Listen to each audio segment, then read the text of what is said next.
We chose Hearthside to build with, mainly because we walked through a lot of different homes built by a lot of different other builders.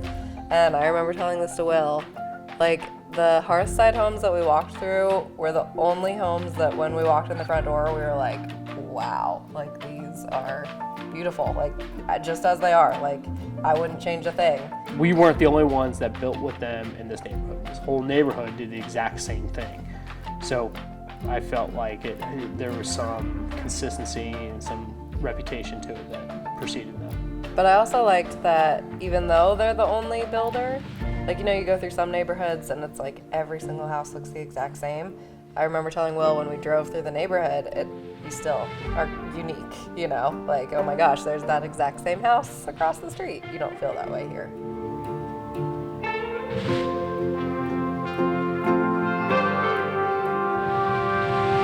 From the very first interaction with them, my confidence level with them was pretty high.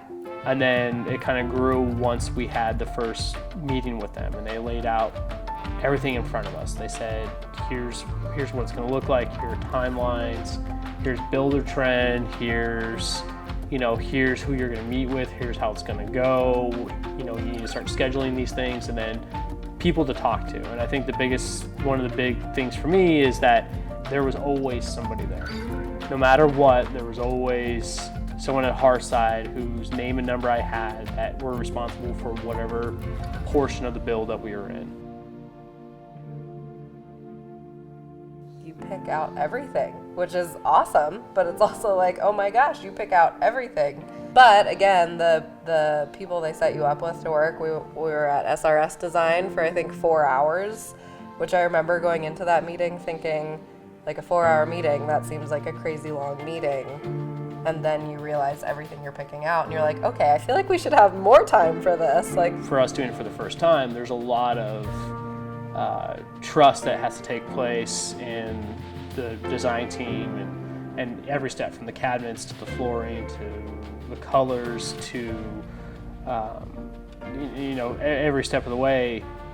We have to trust that they're taking our previous decisions into account and helping us move this along. And so it's one thing to see everything on paper and to look at it, and then when it finally is put together and you get the keys and it's yours, I mean, there's a sense of pride that not necessarily that we built it, you know, with our own two hands, you know, there's obviously a lot of skilled labor that went into it, but that we gave them the direction to do so. So it does give you, I think, a higher degree of ownership.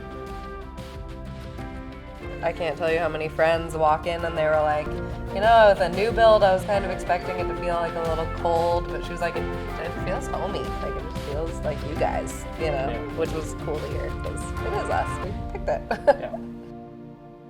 I have no design experience. When I pictured a house, I couldn't tell you, like, I pictured my dream house, I couldn't tell you what it looked like, but we're here now where I would call this a dream house, where it's exactly what we thought it was going to be, and it ended up like that. You know, we had Jack's first birthday here. What I envision this home to be for us is a place where the rest of our memories in Kansas City are going to be made. We want Jack and however many kids we have to grow here, and this to be a place that they make memories, and also our family to come here and make memories as well. So I'm really excited to, live life here and get to that point. Fill the house with kids.